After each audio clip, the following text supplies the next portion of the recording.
Bien, buenas tardes. En esta oportunidad nos encontramos con Carlos Francisco Monge. Él es miembro de número de la Academia Costarricense de la Lengua.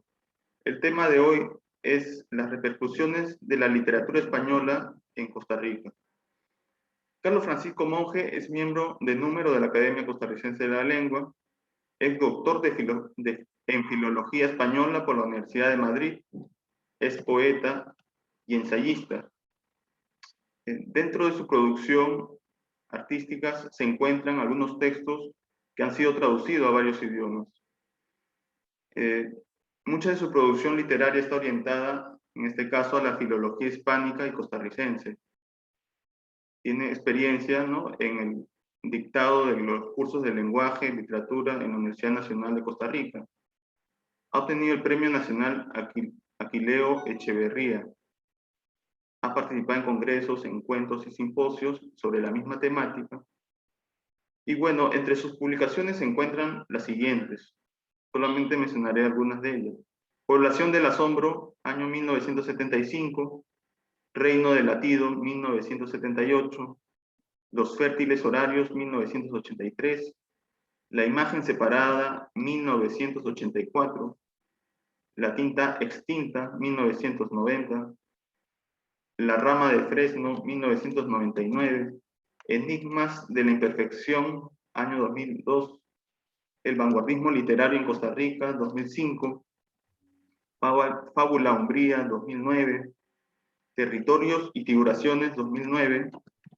Oración Verde, año 2013. Nada de todo aquello, 2017.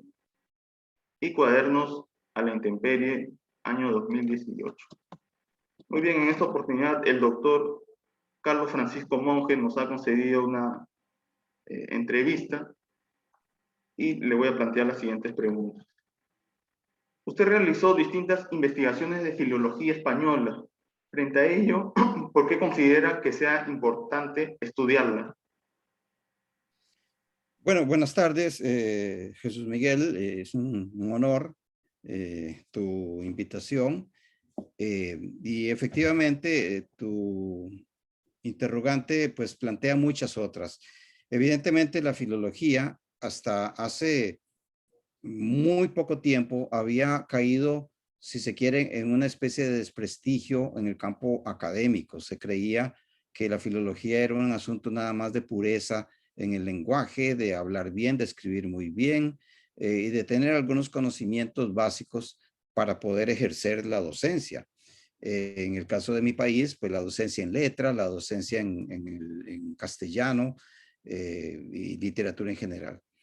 Sin embargo, la filología es una disciplina, si no milenaria, pues tiene muchos siglos de existencia, y la moderna filología que aparece alrededor a mitad del siglo XIX, pues lo que hizo fue decantarse hacia estudios específicos que tienen que ver con dos grandes áreas. En primer lugar, la recuperación y la recomposición o la restauración de textos que por alguna razón se habían perdido, se habían degradado, etcétera. Eso es lo que podría entenderse como esta filología de oficio, la filología del filólogo clásico de ejercicio. Pero no, la filología además en nuestro tiempo está incluyendo estudios sobre textos literarios, principalmente sobre textos literarios, aunque no excluye otros.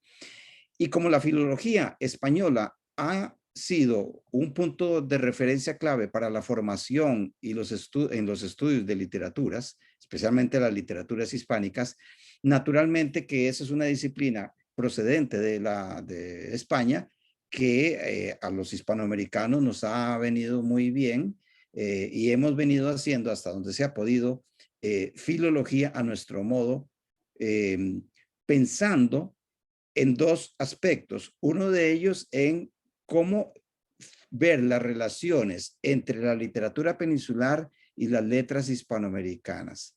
Y en segundo lugar, hacer un estudio más profundo que rebasa la crítica literaria, la evaluación de la literatura, en fin, los comentarios, para trabajar directamente sobre los textos. Eso les permite a los que ejercemos los estudios de la docencia, vamos, en literatura, nos permite restablecer o recuperar una disciplina que había, como le he dicho, venido a menos.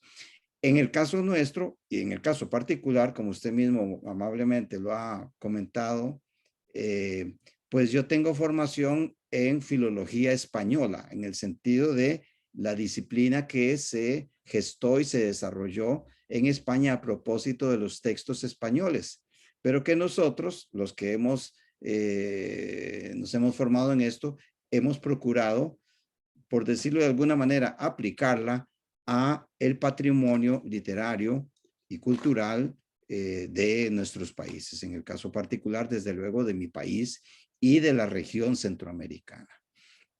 Desde ese punto de vista, pues la filología ya no se ve nada más como una carrera, como un ejercicio laboral o docente, sino como un campo del saber que no solamente se tiene que conocer a fondo, sino que se tiene que ampliar y se tiene que proyectar a otros espacios de la cultura letrada, del patrimonio lingüístico en general. Y en eso es en lo que hemos venido pues trabajando en mis años de ejercicio docente. Bien. La segunda pregunta es la siguiente. Dice, ¿existen distintos tipos de reconocimientos que se han hecho al libro del Quijote? Es más, cuando este es comparado con obras literarias de escritores de larga trayectoria, como Camilo José Cela, Gabriel García Márquez, Octavio Paz o Mario Vargas Llosa, el escritor Miguel de Cervantes siempre termina imponiéndose dentro de este ámbito de preservación y rescate, digamos, de la lengua española, ¿no? Frente a ello, ¿considera que algún texto podrá superarlo? O quizá no debería verse de esa forma, ¿no? O el Quijote debería tomarse más bien como una literatura fundacional de la lengua española. Pues sobre ese aspecto hay también hay que considerar dos grandes campos. Uno de ellos es cuando una obra como El Quijote tiene una historia extensísima. Ya estamos hablando de más de 4 siglos, que se gestó en esto que la crítica literaria llama el siglo de oro de la literatura española.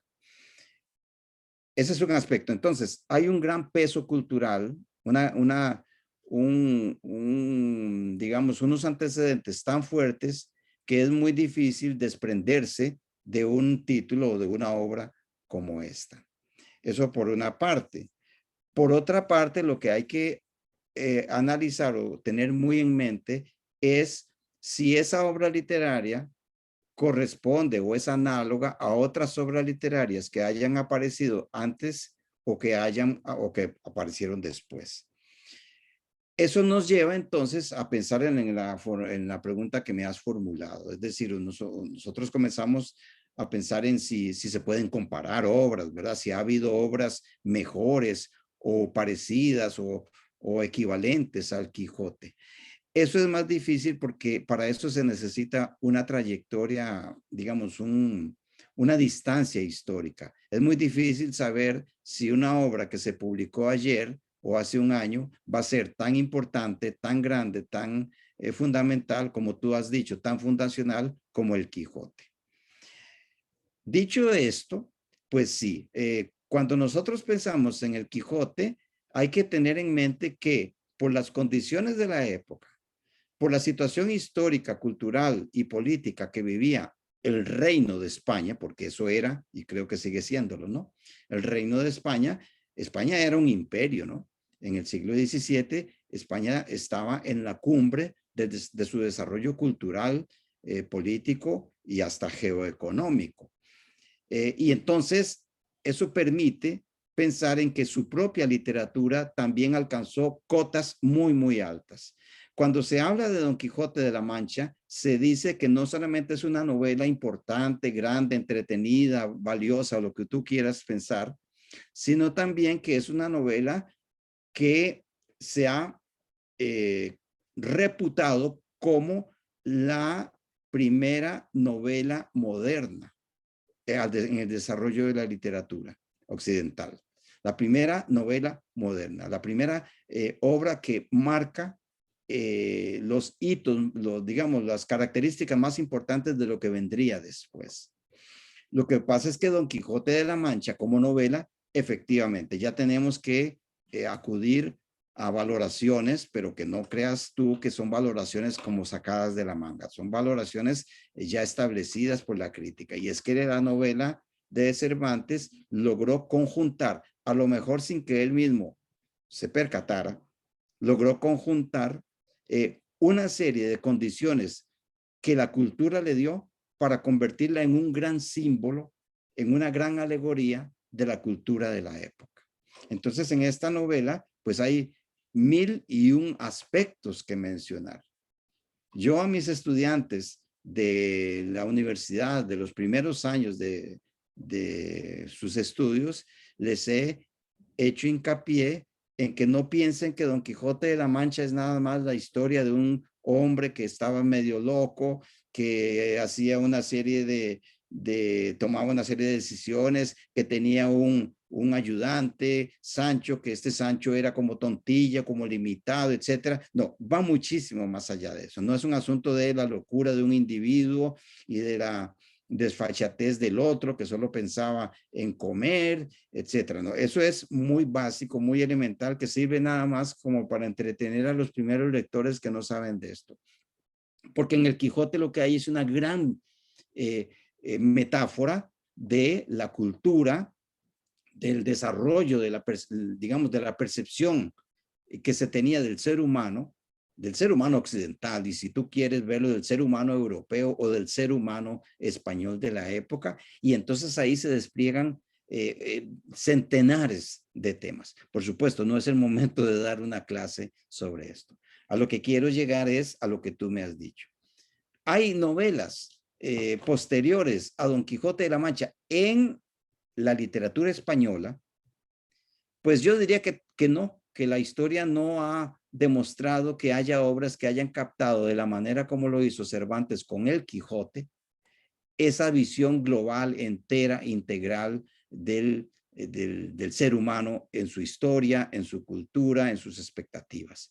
Hay grandes novelas en España y en Hispanoamérica que nacieron después del Quijote, vamos, en el siglo XVIII, en el siglo XIX y en el XX, pero que, en fin, la crítica no ha llegado a afirmar que son ni siquiera emparentables. El Quijote está muy por encima. Eso es lo que se llaman las grandes obras de la literatura universal, que hasta las mismas editoriales los ponen en sus títulos de sus colecciones.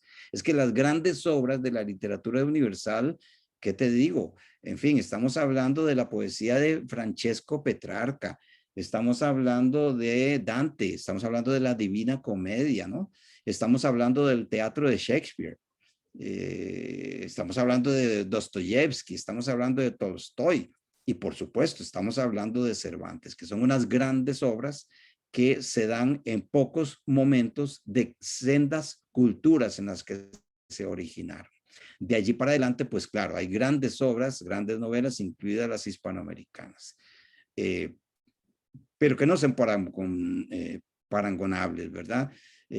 Nosotros sabemos en el medio nuestro, tú estás muy cerca geográficamente, ¿no? De autores muy importantes del siglo XX hispanoamericano. ¿Qué duda cabe que Alejo Carpentier es un inmenso novelista, ¿no?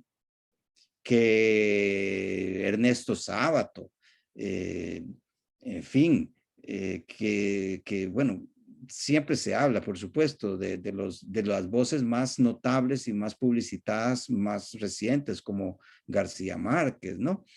Y algunos otros hispanoamericanos notables. Cortázar es un autor que seguramente va a dar mucho que hablar en los próximos, no sé, los próximos decenios, ¿no? Otros que seguramente se van a quedar en el camino, pero ya eso es un tema que no es el del caso, pero que sí, son autores importantes, son autores valiosos, se leen mucho, se venden mucho, se analizan mucho, pero no tanto como el Quijote. Mira, Las dos me han dicho por allí que las dos obras que se han leído más, que se han impreso más en la cultura occidental contemporánea son la Biblia y el Quijote. Con esto te digo todo. Cervantes está muy por encima de Shakespeare en materia de lecturas, ¿no? De Shakespeare está muy por encima de Dante, de estos, de Balzac, de todos estos grandes autores, y eso no dice poco al respecto.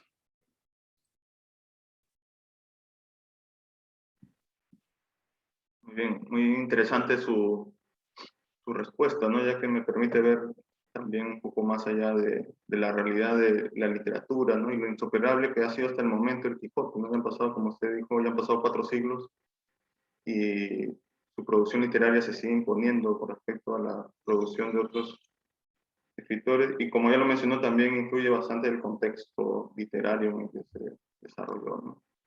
Muy bien, la siguiente pregunta más o menos relacionada dice, otro tema de interés con respecto al Quijote es su amplia bibliografía. Muchas de ellas se encuentran en Internet, pero otras permanecen en bibliotecas específicas por contener información que ya no ha sido reeditada ni que se haya disponible en Internet. Pese a ello, cada año se siguen viendo más estudios sobre el autor.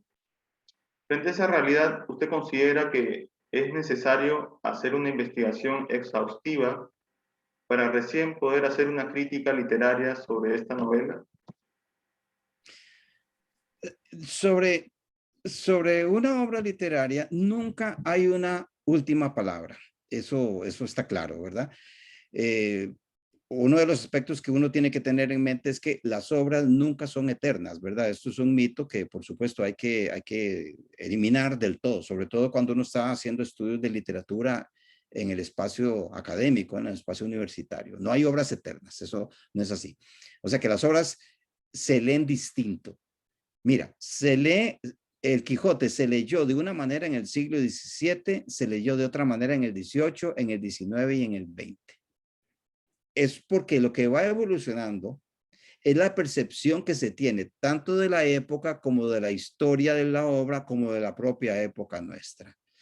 Tus abuelos no piensan igual que tú a propósito de tu país. No hablan igual que tú ellos, ¿verdad? Todo cambia. No piensan igual. Naturalmente, con las obras literarias ocurre exactamente lo mismo. Todos sabemos que Cervantes creía que Don Quijote de la Mancha era una novela para parodiar las novelas de caballería, que le parecía entretenida, divertida, etcétera. Él no tenía idea, Jesús Miguel, él no tenía idea de todo lo que la novela estaba conteniendo. Eso les pasa mucho a los autores, a los genios, ¿no? Les pasa mucho eso. Y incluso él creía que su mejor novela no era esa, sino la novela que escribió después, una que se llamaba Los trabajos de Persiles y Sigismunda, ¿no? Él murió convencido de que su gran novela era la última que había escrito. Y vea usted que las cosas han cambiado. Entonces, por una parte, no se lee igual al Quijote en el siglo XXI que en el siglo XX, que en el siglo XIX, etc. Y nosotros también. Nosotros no leemos igual la novela cuando teníamos 15 años. En mi caso, cuando yo estaba en mi adolescencia, estábamos en lo que nosotros, bueno, en la educación secundaria, ¿no? Nosotros le llamamos aquí en el colegio, ¿no? Cuando yo leí el Quijote a mis 15 o 16 años, tenía una idea distinta. A mis 23 años, cuando estaba en los cursos de mi escuela de filología, etcétera, de manera distinta. A los 35 años distinta, a los 50 años distinta, etcétera. Es decir, nosotros también vamos cambiando nuestra manera de leer porque todos vamos cambiando. Ahora, fíjate tú que eso también puede corresponder con ese gran universo que tú has mencionado.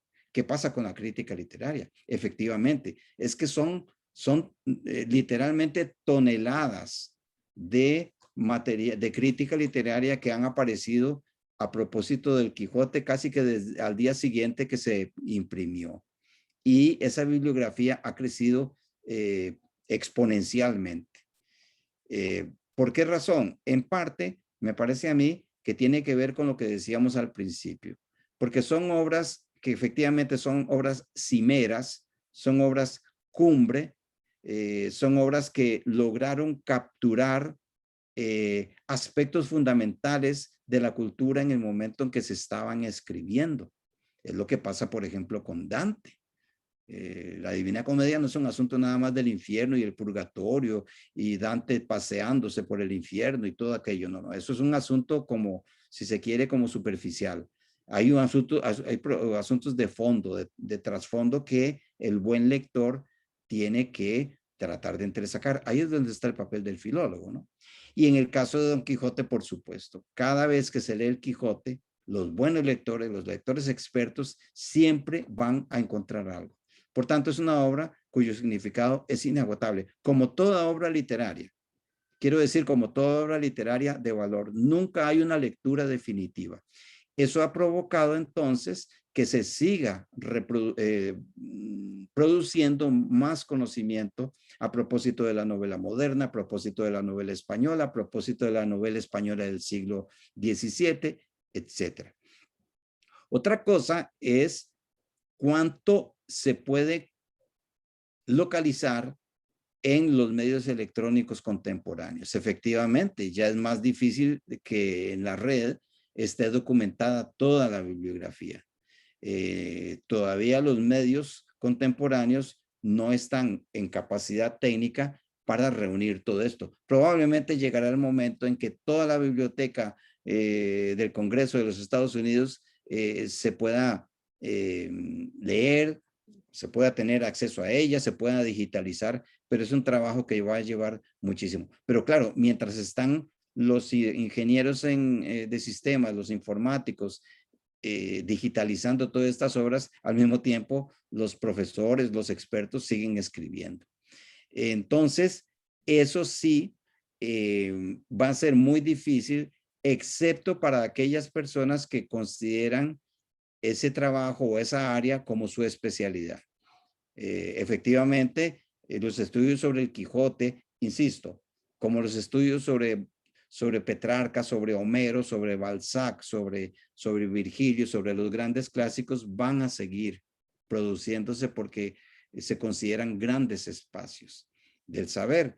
Y entonces siempre un estudiante como tú, o un profesor en mi caso, sabremos que hay muchísimo a lo que no podemos tener acceso a no ser por la vía material convencional, es decir, ir a una biblioteca de estudios hispánicos en Alemania o en Harvard o en Lima, donde pueden tener los libros y hay que llegar a leerlos y comprarlos y abrirlos, etcétera. Pero es una tarea titánica porque en el último momento que tú hayas leído todo, al día siguiente escriben algo más. Fíjate que hasta por razones editoriales, yo no sé en Perú, pero por ejemplo en España aparecen 30,000 libros nuevos por año. Perdón, 30,000 libros nuevos. Eso significa que la industria editorial prácticamente es una catarata imposible de capturar en su pleno sentido. Y entonces el crítico literario, el estudioso de la literatura, va a tener que conformarse con una muestra representativa y aún así mínima de aquellas obras que estudian un determinado tema o una determinada obra, como es el caso del Quijote, a sabiendas de que no va a ser lo único, de que eso apenas es una muestra de algo. Y de allí tú lo que sabes es localizar tendencias de lo que se ha escrito, qué es lo que podría faltar, qué no se ha dicho del Quijote, que eso es una pregunta grande, pero no sin respuesta. O sea, tú no podrías decir, aunque haya 7,000 libros sobre el Quijote y que yo me los lea, lo más seguro es que haya algo que todavía yo puedo hacer. Lo que pasa es que al día siguiente que tú lo has hecho, habrá otro compañero tuyo que hace otra cosa nueva. Eso va a ser, ese es el fenómeno de la cultura, es el fenómeno de la literatura, afortunadamente, que es un campo inagotable.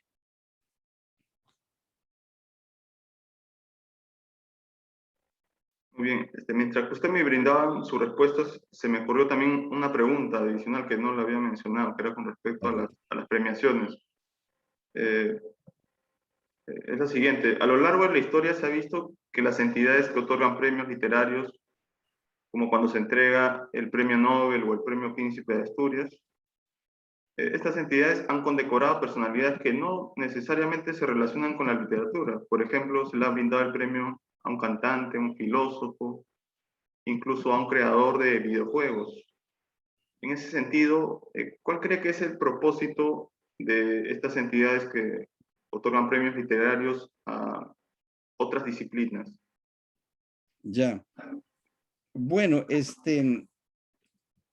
empecemos por estos dos premios que tú has dicho, ¿verdad? En primer lugar, los grandes escritores, eso es un atrevimiento lo que te voy a decir, pero los grandes escritores, por fortuna, nunca han escrito para los premios. Lo que pasa es que eso no se puede afirmar en este momento. La cultura contemporánea es una cultura asociada, la cultura literaria contemporánea es una cultura muy sujeta, muy asociada a lo que se llama la industria del libro. La industria librera, la industria editorial es un gran emporio, etcétera. Y pues los escritores se han visto, muchos escritores se han visto tentados, compelidos a entrar en este juego, porque hay mucho dinero de por medio. Entonces muchos escritores contemporáneos, esos que se denominan los de literatura de éxito, los bestsellers, incluso gente muy prestigiosa de tu propio país, han entrado en ese juego de la industria editorial. Entonces publican todos los años, los contratan para hacer sus obras, sus novelas, etcétera, y esas novelas con mucha frecuencia ya les tienen preparado un premio, un reconocimiento, porque hay mucho dinero de por medio, y los escritores, hombre, pues tienen derecho a vivir con comodidad y con solvencia financiera, eso es entendible. Lo que pasa es que eso tiene muy poco que ver con las grandes obras literarias como las que escribió Cervantes, que nunca recibió un centavo por ellas. Ahora bien, se han creado instituciones que con el tiempo han alcanzado un prestigio inmenso. Desde luego que en el caso de la literatura y de otras ramas del saber, por supuesto, el premio más prestigioso que existe en el planeta, reconocido por todos, desde la Antártida hasta, en fin, hasta el desierto del Sáhara, es el premio que otorga año con año la Academia Sueca de Ciencias, el premio Nobel. Y dentro del premio Nobel está el premio Nobel de Literatura. Muchos autores han llegado a la convicción de que cuando ya alcanzan el premio Nobel de Literatura, ya no pueden estar más arriba. Entonces, se cree que el premio Nobel es el que te da a ti la corona para ser una persona histórica como para siempre, como una especie de santo, como una persona consagrada en la cultura para siempre. Y entonces tú, con el premio Nobel en la mano, te conviertes en un equivalente, en un compañero de Homero, en un compañero de Horacio, en un compañero de Virgilio, de Herodoto, de Dante, de Petrarca, de Tolstoy, etc. Eso es lo que ocurre. Pero también en estas casas, en estas entidades, en estos organismos, por supuesto que se dan ya, convergen otros factores. Entonces, a veces estas entidades, digamos, el premio Nobel, lo que ha hecho es canonizar, y nunca mejor dicho, canonizar nombres. Es decir, a esta persona le doy el premio y esa persona ya queda como consagrada como escritor. Y se ha incurrido, como suele ocurrir, ¿no? Errare humanum est, se ha incurrido en graves desaciertos, ¿no? Es decir, se les ha dado el premio Nobel a escritores menores, incluso muy menores. En el caso de España, hay dos autores quizá 3, pero no voy a mencionar el tercero, pero hay 2 autores a los que se le dio el Premio Nobel de Literatura que son autores menores. Uno de ellos es desafortunado, pero eso es su propia situación histórica en la crítica literaria. Uno es un autor que era entre novelista y dramaturgo que se llamó José Echegaray, que le dieron el premio en 1903, por ahí. Un autor que ya no está en ninguna historia literaria que se precie. Y el otro autor también, un autor menor, un dramaturgo menor, que le dieron el premio en 1920 y tantos, 22, 21, por allí, que se llamaba Jacinto Benavente, cuyas obras teatrales son unos sainetes de menor importancia. Y entonces, cuando tú premias a alguien, lo que ocurre es que les estás dejando por fuera a otros, ¿no? Al escoger a uno, quedan otros por fuera. Es exactamente igual, y perdona que te ponga este ejemplo tan didáctico, pero bueno, eso ha sido lo que yo siempre hago en mis clases, es cuando tú te enteras de cuál ha sido la selección de fútbol del Perú, esa que acaba de jugar tan estupendamente, ¿verdad? Hombre, son 22 chicos, ¿verdad? Pero en Perú no hay 22 futbolistas nada más, ¿verdad? Hay 30,000, ¿no? Entonces quedan por fuera. Es igual con la literatura. Eso por un lado, es decir, autores buenos, autores brillantes que han ganado el premio Nobel, y autores menores, prescindibles, que también lo han ganado. Pero encima de esto, autores grandes que nunca les dieron el premio Nobel de literatura. En el caso de Hispanoamérica, tengo en mente que hay grandes autores que pudieron haber ganado el premio Nobel antes que otros hispanoamericanos. Por ejemplo, Borges, por ejemplo, Cortázar, por ejemplo, Sábato. Y quedaron por fuera, bueno, por ejemplo, Carpentier. Y se ha premiado a otros hispanoamericanos que no alcanzan los niveles, por ejemplo, de Cortázar o de Borges. Eso es un aspecto muy importante. Y lo tercero, lo que tú has dicho, cuando la Academia Sueca ha premiado con el premio de literatura, el premio Nobel de literatura, a personas que no tienen que ver con la literatura. Recuerdo, vamos a ver, a un filósofo que se llamó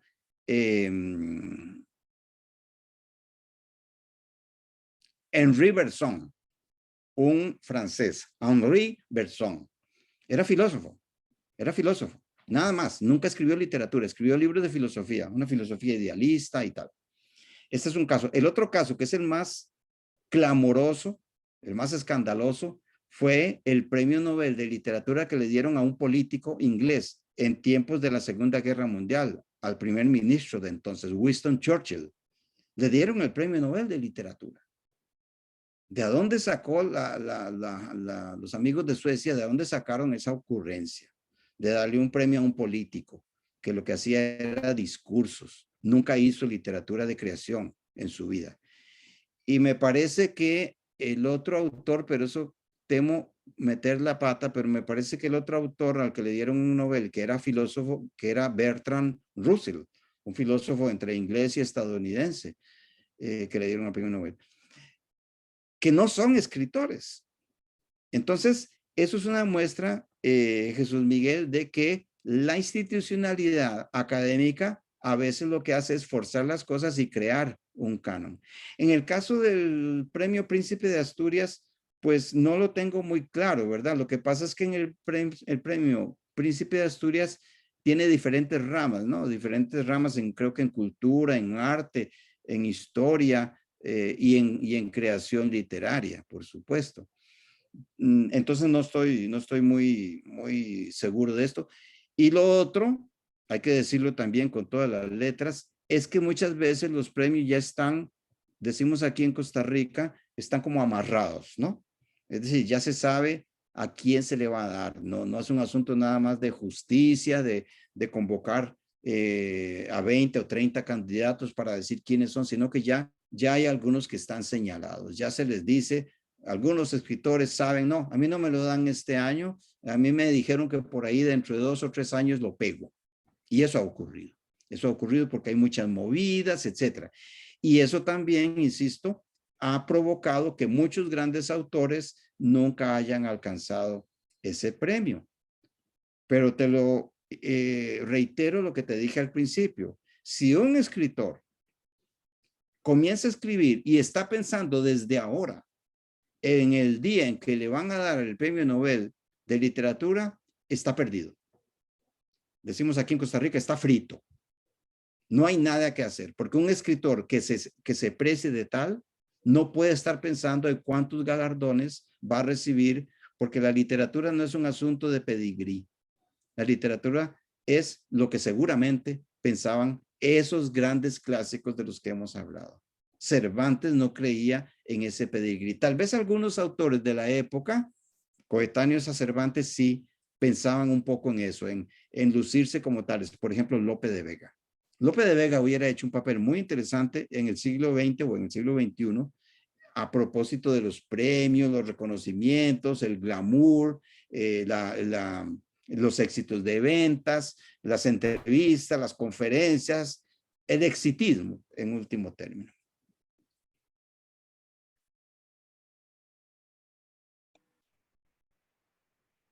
Muy bien.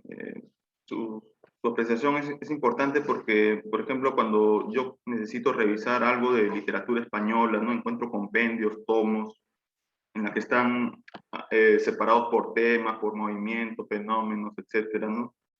Y ante estos casos un poco excluyentes, ¿no? Porque son de otras disciplinas, ¿cómo podrían introducirse a lo largo del tiempo? ¿No? Sería un poco complicado, por ejemplo, introducir al que ganó el premio Nobel, Bob Dylan, cantante, ¿no? Introducirlo o forzar la explicación dentro de la cultura literaria, sería caso excluyente, ¿no?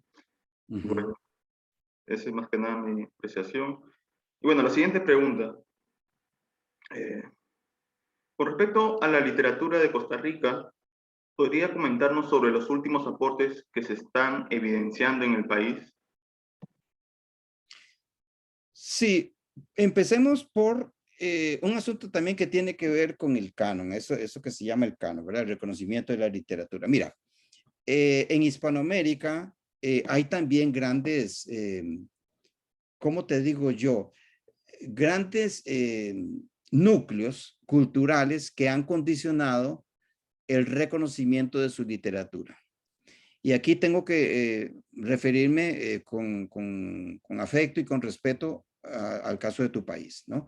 Pero cuando se piensa en la literatura hispanoamericana, se piensa en 3 o 4 grandes núcleos. Se piensa en México, que la tengo aquí muy cerca, ¿no? Al norte de Costa Rica, la literatura de México, la literatura de Argentina, la literatura chilena, la literatura peruana y la literatura colombiana.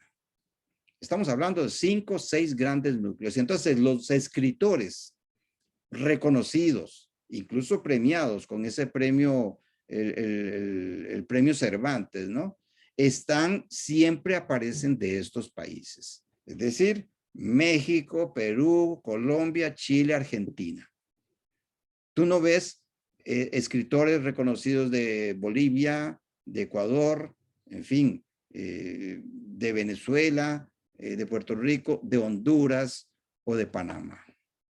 Entonces, ese es un aspecto con el cual un escritor como los escritores de Costa Rica tiene que convivir. Y no tiene que ver necesariamente con la extensión geográfica, ¿verdad? Costa Rica es un país efectivamente pequeñito, ¿no? Geográficamente, pero es del mismo tamaño de Bélgica y la misma extensión geográfica de Holanda. En cambio, Bélgica y Holanda sí tienen, vamos, pedigrí, por decirlo así. Entonces, no siempre tiene que ver con la pequeñez de un país. Claro que ayuda mucho que el país sea extenso, porque entonces hay más posibilidades de que haya más escritores que tengan mejores niveles. Dicho esto, pues uno de los rasgos más notables que tú vas a encontrar es en efecto que de la literatura de Costa Rica o digamos de Guatemala no se conocen mucho, con algunas excepciones. Y esas excepciones siempre tienen que ver con autores individuales. Por ejemplo, Costa Rica está limita en su frontera norte con Nicaragua. Y en Nicaragua nació un poeta muy importante en Hispanoamérica, que fue Rubén Darío, ¿no? Y ahora hay algunos otros escritores, ¿verdad?, que han tenido cierto reconocimiento, cierta fama, etcétera, etcétera. Por aquello de la industria editorial, insisto.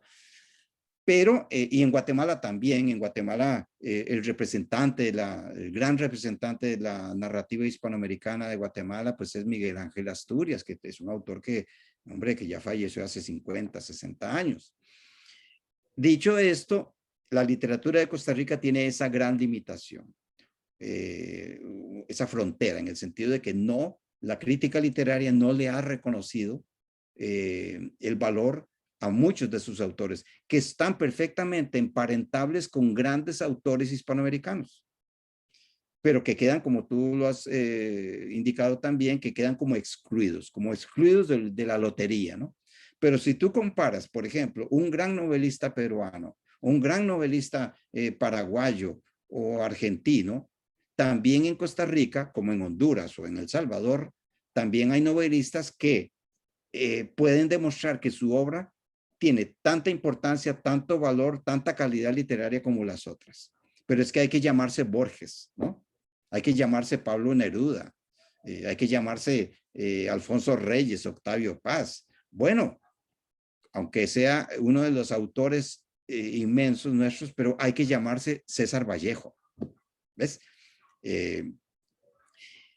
Dicho esto, ya simplemente como opinión, a mí me parece que la literatura de Costa Rica, sobre todo de los últimos, ¿qué te digo yo? Podrían ser de los últimos 50 años, ha tenido un crecimiento muy notable en cuanto a calidad literaria, en cuanto a acceso al mercado editorial, es decir, hay más editoriales, hay más librerías, hay más contacto internacional, pero también, y esto te toca a ti muy directamente, también porque la academia ha permitido la formación de estudios más profundos, más serios, más sistemáticos de crítica literaria. Porque la literatura no puede vivir sin la crítica y viceversa. La crítica no vive sin la literatura. No es que una apareció después de la otra, eso lo podríamos charlar algún día. Nacen al mismo tiempo, ¿no? Entonces, en Costa Rica antes, yo creo que como en otros lugares, ¿no? En Costa Rica no había una crítica literaria muy seria, digamos, a principios del siglo XX, pues no, era una crítica de elogios, muy laudatoria, muy de quedar bien con los amigos, muy de publicar algunas reseñitas en los periódicos en fin. Y entonces eso limitó mucho el desarrollo de su literatura. Si bien en Costa Rica ya desde los años 40, 1940, 1950, ya uno puede saber, puede mostrar que hay novelas muy importantes, sobre todo novelas, ¿no? Pero como te digo, creo que más o menos después de 1970 en adelante hasta hoy día, nuestra literatura se ha incrementado cualitativamente mucho. En particular, la novela. La novela costarricense, me parece a mí, en este momento está en unos niveles muy notables de calidad literaria y afortunadamente esas novelas o algunos de nuestros escritores han logrado acceder al mercado editorial y al mercado librero hispanoamericano con un poco más de amplitud, a pesar de lo dicho, ¿no? A pesar de que el escritor sabe que se está insertando en es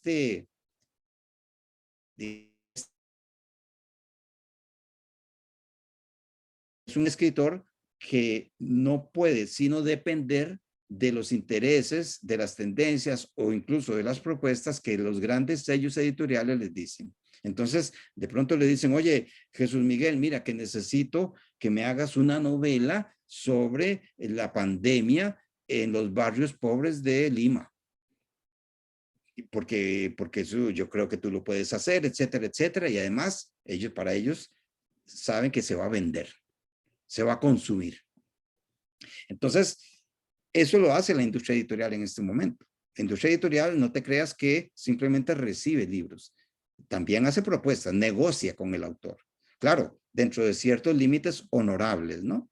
Yo me imagino que ningún escritor que se precie de tal y que sea honorable va a aceptar que le digan, oiga, haga una biografía, en fin, de Augusto Pinochet, que nos interesa mucho, porque usted sabe que ahora la tendencia es recuperar la imagen de este escritor, o de Hitler, o de Mussolini, en fin, o de algunos dictadores, ¿verdad?, que gobernaron el Perú. No es eso. Pero la costarricense, la novela costarricense, que es el género que más se vende en este momento, pues sí ha alcanzado niveles de reconocimiento con algunos nombres de autores que han sido reconocidos en el exterior.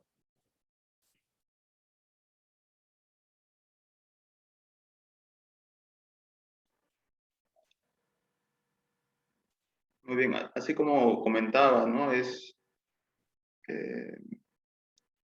Hay muchas diferencias con respecto a cómo se percibe la literatura latinoamericana, ¿no? Sin embargo, siempre el tiempo nos ha demostrado que ocurren cambios totalmente inesperados, ¿no? Un caso de ellos es el fútbol, ¿no?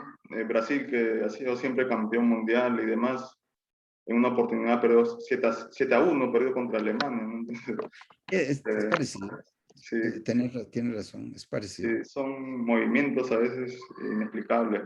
Tiene que ver incluso con ese canon, ¿verdad? Como tú has dicho, Claro, cuando se habla del fútbol, evidentemente en Hispanoamérica, y no lo tomes como una flor, cuando se habla del fútbol sudamericano, se habla en 3 o 4 plazas, ¿verdad? Evidentemente Brasil y Argentina. Y luego los peruanos dicen ustedes, ¿y qué pasó con nosotros? Efectivamente, Brasil, Argentina, Perú, Chile. Más o menos. Lo que pasa es que el canon los traiciona, porque de pronto un equipo vamos, de un grupo que decía, no, ellos van a estar en las finales y quedan por fuera en las primeras de entrada, como por ejemplo Chile. En fin, Perú fue y creo que ha sido eso. Entonces es igual, Jesús Miguel, con la literatura, con el arte pictórico, con la arquitectura, con la economía, con la política. Siempre hay como grandes bloques, ¿verdad? Y a partir de ellos uno se sorprende de los grandes fiascos. Eso que tú has dicho, ¿verdad? Ese 7-1 en el Brasil de los alemanes es histórico desde muchos puntos de vista, hasta político, ¿no? ¿no? Y también algo que se aprecia que usted comentaba es con respecto a los amarres, es decir, a los convenios Claro, previos que no se ven, ¿no? Los hábitos que favorecen claro. o no quieren revisar una jugada, ¿no? Se ve en el fútbol y quizás se ve en otras áreas, otras Bueno, disciplinas. se ve en la literatura, ¿verdad? Se Sí, ve, ¿por qué premian a un señor solo porque es muy famoso y muy notorio, cuando la obra de él no es tan importante como la que escribió cuando tenía 25 años, ¿no? Esas cosas pasan, ¿sí? sí, muy bien. La siguiente pregunta, ¿cómo se ven los aportes de la Academia Costarricense de la Lengua para contribuir a la literatura del país?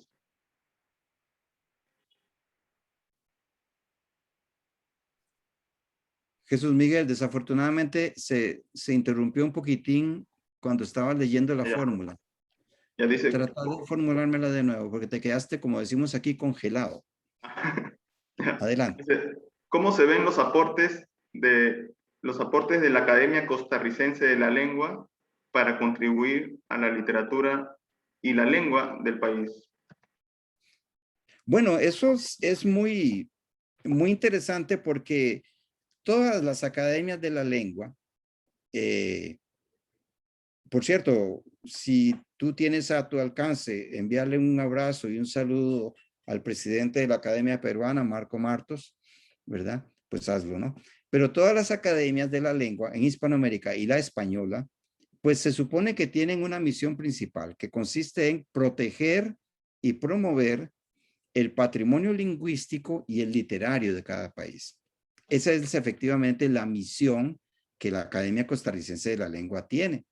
Entonces, en nuestra academia está compuesta en general por una variedad de personas, pero en general son lingüistas, son filólogos, son escritores, hay uno o dos historiadores, etcétera, pero casi todos están asociados o relacionados por su campo profesional con la lengua y con la literatura. Entonces ya la academia, como es una institución, lo que se ha propuesto es efectivamente atender esa especie de misión, ¿no? Es decir, en nuestra academia lo que nosotros hemos hecho ha sido promover el desarrollo de la literatura en la medida en que se pueda, ¿no? ¿Y cómo se hace esto? Pues haciendo estudios de la literatura nacional, haciendo recopilaciones, haciendo investigaciones académicas del tipo de investigación como la que tú estás haciendo, investigaciones académicas sobre obras, por ejemplo, perdidas o desaparecidas o no reconocidas, en fin, estudios de historia literaria, historias de la literatura de Costa Rica, artículos, etcétera. Nosotros tenemos un boletín que todas las academias lo tienen, ¿no? Un boletín de la Academia Costarricense de la Lengua que se publica semestralmente y en ellos hay estudios de lingüística sobre el español de Costa Rica, sobre la literatura de Costa Rica, etcétera, pero también sobre el otro patrimonio lingüístico de Costa Rica, que es el de las lenguas precolombinas. En Costa Rica, como en el Perú, todavía hay lenguas indígenas que se hablan en pequeñas comunidades y entonces los lingüistas expertos en la materia están tratando de recuperarlas, digamos, de rescatarlas o de restaurarlas, ¿verdad? Que se sigan hablando, aunque las poblaciones son tan pequeñitas que se teme que vayan a desaparecer estas lenguas, a diferencia del Perú, ¿verdad? Porque en el Perú hay una cantidad inmensa de hablantes de otras lenguas que no es el castellano. Entonces nosotros, sobre todo mis amigos, mis colegas lingüistas, están haciendo un trabajo. Y en el caso nuestro, digo nuestro, por no decir el mío, pero en el caso mío y de otros compañeros de la academia que estamos dedicados al estudio literario, procuramos esto, ¿verdad? Mantener esos estudios, hacer antologías, hacer congresos. Bueno, antes del confinamiento provocado por la pandemia, pues se hacían actividades en nuestra sede, en el centro de San José, que es la capital. Mesas redondas, coloquios, encuentros literarios y tal. Eso es lo que nosotros hemos venido haciendo, a sabiendas de que la Academia Costarricense de la Lengua no es una entidad que tiene mucho dinero, ¿no?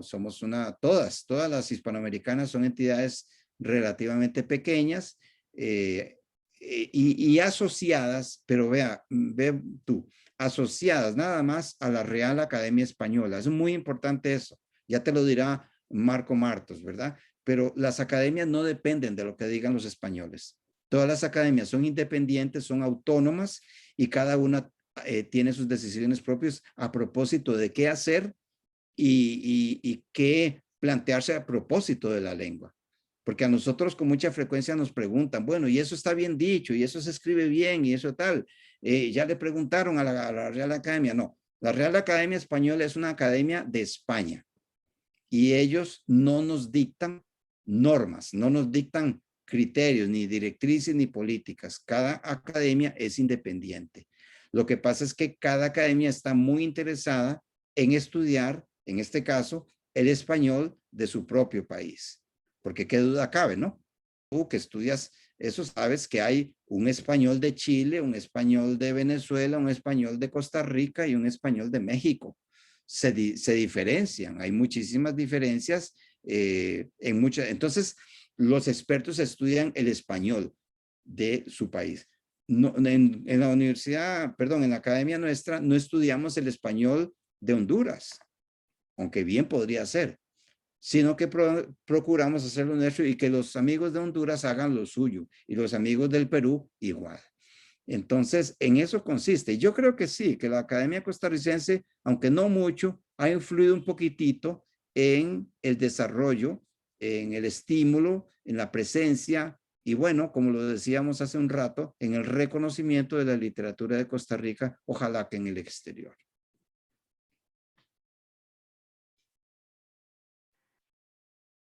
Muy bien. La séptima pregunta es, Desde sus estudios que ha realizado de la literatura hispánica y costarricense, ¿encuentra algún tipo de conexión o influencia de la literatura española en la de Costa Rica? Sí, claro. No, bueno, es que hay una parte histórica, ¿verdad? Evidentemente, toda la literatura hispanoamericana tiene como fuente principal, y sí, como fuente principal, las letras peninsulares. Eso está clarísimo. Lo que pasa es que después, ya en el siglo XIX, la literatura ya en nuestros países se comienza a desarrollar por su cuenta y entonces ya es más difícil eh, localizar fuentes exactas, ¿no? Pero la literatura de Costa Rica, claro, hemos hecho algunos trabajos en los que se establece relaciones, a veces no solamente de allá para acá, sino también relaciones recíprocas entre las literaturas. Y eso es un tema muy interesante porque las fuentes pueden ser de diferentes tipos, ¿verdad? Puede ser influencias a partir de las novelas, de los poemas, de las obras de teatro, ¿verdad? Pero también a través del pensamiento, a través de las figuras particulares que tiene el discurso literario, ¿no? Ciertos tópicos, ciertos temas, cierto tipo de personajes, ciertos géneros literarios que se desarrollan. Entonces, sí, en nuestro país hemos procurado, por ese mismo objetivo de señalar los rasgos caracterizadores o los orígenes de nuestra literatura, eso nos ha llevado a estudiar algunos aspectos significativos que uno dice, caray, esto tiene que ver con una tradición española, esto tiene que ver con unas leyendas, esto tiene que ver con una cierta novela, esto tiene que ver con unos ciertos temas, para ver cómo es que en Costa Rica se han reelaborado o se han localizado, en el sentido de se han rehecho a la interpretación costarricense, etcétera. Por ejemplo, los cuentos folclóricos, los cuentos infantiles, las leyendas, etcétera, que pueden tener esto. Aparte de que, por supuesto, como en Perú, también hubo los conquistadores y algunos colonizadores en nuestras tierras, siendo españoles, escribieron desde nuestros territorios.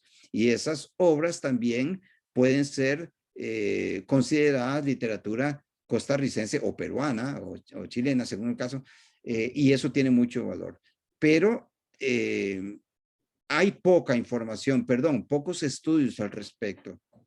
Déjame decirte que en mi caso yo escribí el discurso de ingreso a la Academia Costarricense de la Lengua.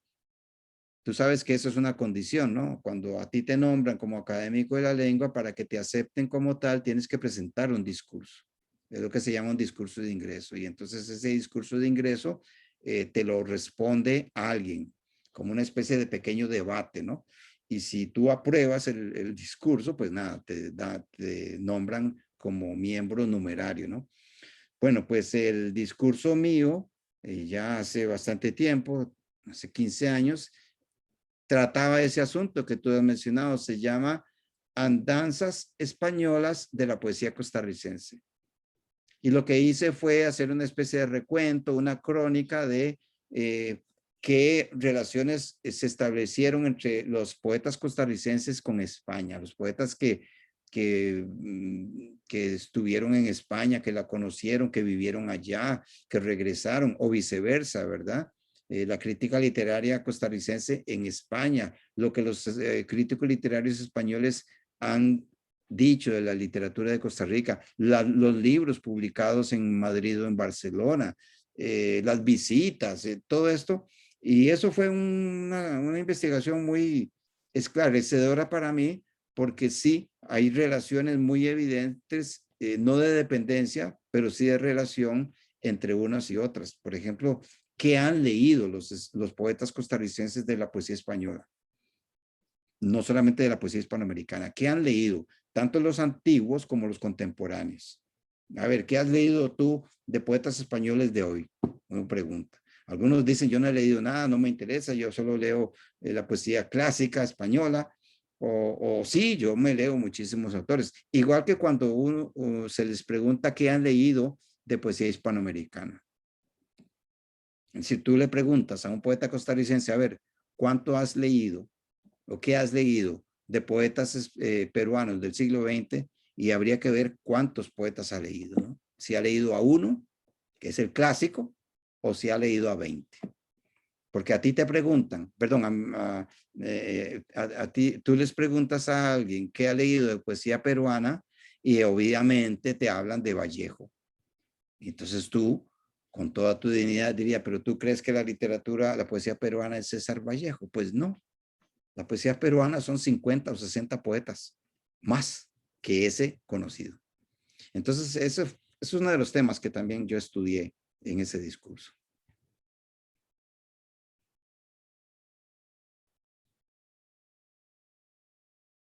El audio. Claro, esa respuesta también me hace reflexionar un poco sobre la percepción a veces que uno tiene de un país, ¿no? De identificar un autor o un reconocimiento, ¿no? Y claro, normalmente es cuando uno no parte de su lengua originaria, ¿no? Normalmente Sí, ocurre eso. Tiene que ser reconocido algo para poder captar. Y por exactamente. allí, ahí también se limita bastante, ¿no? El conocimiento, ¿no? Por ejemplo, la otra vez yo compré 2 tomos de literatura francesa y había mención de varios autores, ¿no? Que desconocía particularmente, ¿no? Y bueno, eso es también una manera de no excluir aquello que quizá no tiene un reconocimiento que podría también estar influenciado un poco el sistema un poco burocrático de otorgar premios, Sí, ¿no? A veces se condecora, como usted ha mencionado en una de sus preguntas, ¿no? Se condecoran por ejemplo, estos escritores españoles que usted mencionaba, que son escritores de bajo rendimiento, ¿no? Y no se le ha otorgado la oportunidad a otros como Cortázar y Sabato, pues, ¿no? por ejemplo, sí. Claro. Muy bien, pasamos ya estamos casi finalizando la penúltima pregunta. Ahora, un poco más para conocer su producción literaria, ¿no? Y un poco de sus publicaciones, sus ensayos. A ver, usted ha publicado poemarios, ensayos. ¿Podría comentarnos cómo fue este proceso de escritura y cuál fue su propuesta principal?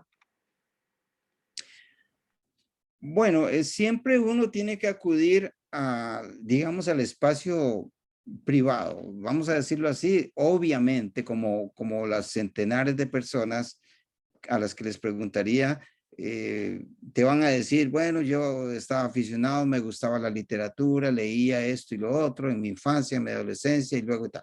Es cierto, eso te lo podría decir como un tópico, ¿no? Como un lugar común. Por supuesto, en mi casa, mi padre era muy buen lector y yo comencé a leer mis primeros libritos y ahí fui encontrando poemas y novelas y tal.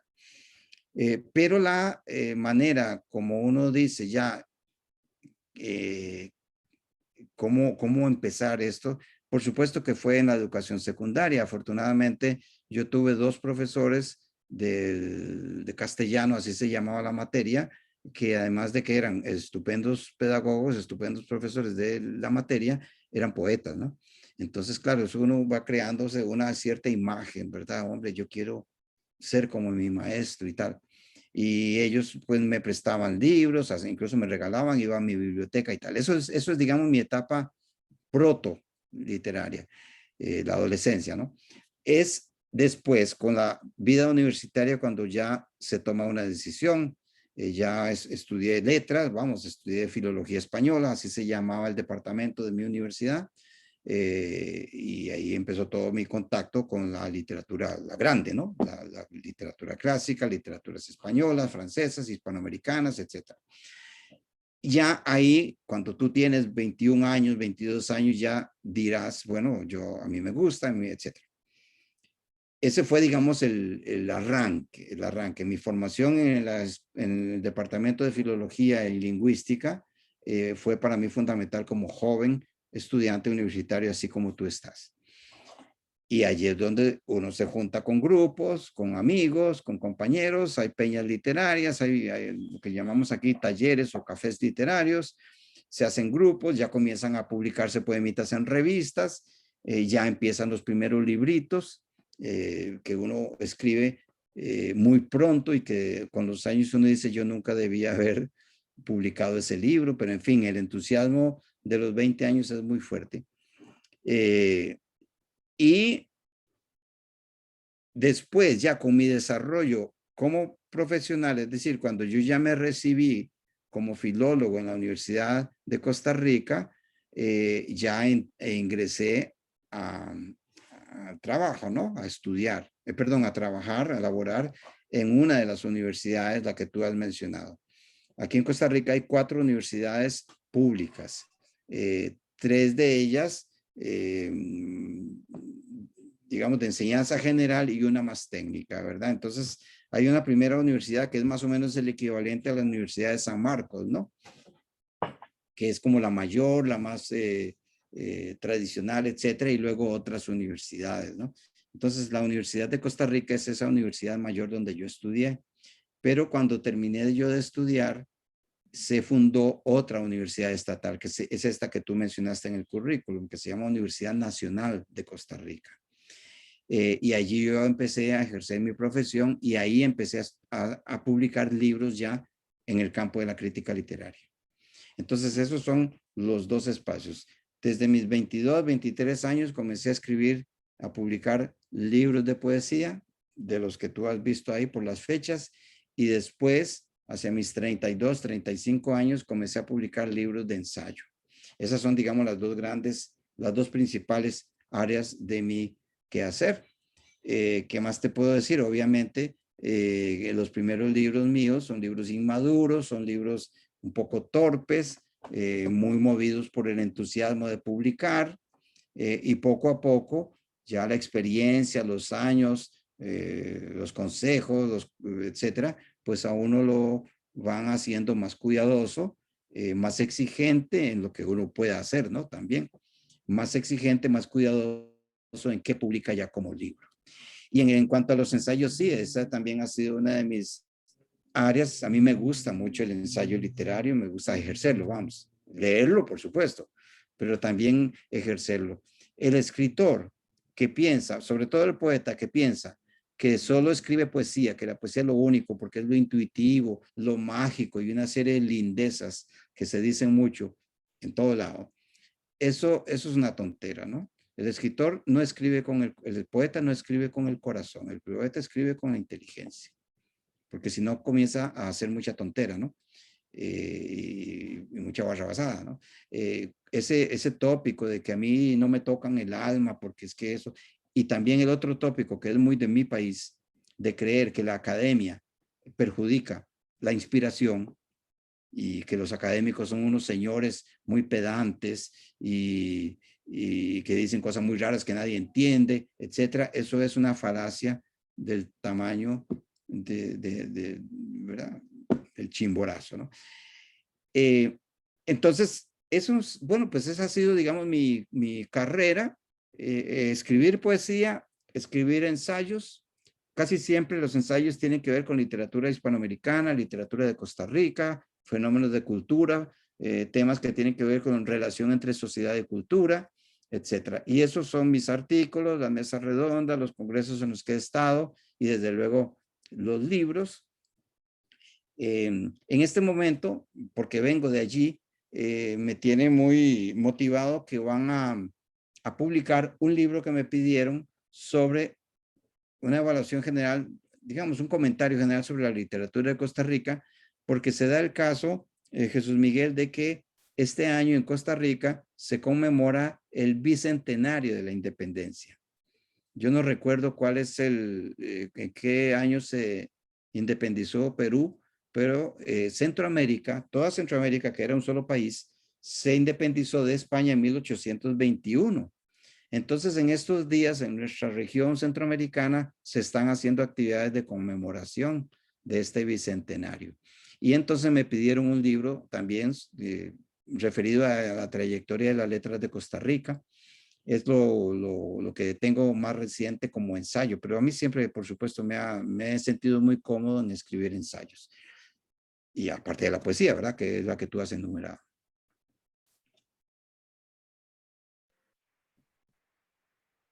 Muy bien. Finalmente llegamos a la última pregunta. ¿Qué proyectos literarios tiene en la actualidad? Pues yo creo que te lo adelanté hace unos segundos. En realidad yo no tengo como un plan, una carrera, es decir, este año me voy a escribir una novela sobre la dictadura y el año entrante me voy a escribir una obrita de teatro y no, eso, la parte creativa, si cabe el término, eso va saliendo sin plan. Sobre todo eso les ocurre, o nos, si me permites, nos ocurre a quienes escribimos poesía. No hay un plan preconcebido. A uno no le dicen, bueno, yo quiero escribir un libro sobre tal tema y lo voy a tener listo de aquí a 1 año y medio. Ahí sí depende un poco de mi estado de ánimo, de eso que los románticos antiguamente llamaban la inspiración, ¿no? Pero digamos una predisposición para escribir esto. En cuanto a literatura ensayística, en cuanto a estudios sobre las letras nacionales, sí, yo tengo, en este momento estoy con otros colegas, un grupo de investigación haciendo un estudio sobre la literatura humorística y didáctica que se hizo en Centroamérica durante el siglo XIX.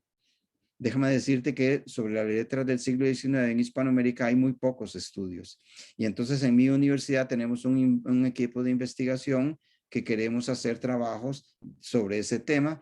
Y entonces eso, me tienes aquí escribiendo con la idea de actualizar un poco esa información, de buscar, de explorar datos, de buscar literatura muy perdida, que era lo que te decía hace unos minutos, literatura que se había desaparecido en antologías, en bibliotecas viejas, etcétera, y hemos tratado de recuperar mucha poesía centroamericana que no se conocía.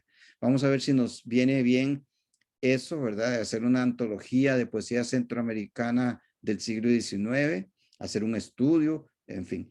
Por ahí van, digamos, los proyectos más o menos visibles que yo tengo aquí, pero no solamente en mi caso, sino también otros compañeros que estamos sobre este mismo terreno. En la poesía eso sí es más azaroso. Yo, no estás para saberlo, pero en fin, yo tengo aquí en mis gavetas, en mis cajones, pues mucha poesía inédita, ¿no? Pero todavía no estoy pensando en un libro ni en... eso va saliendo en su momento.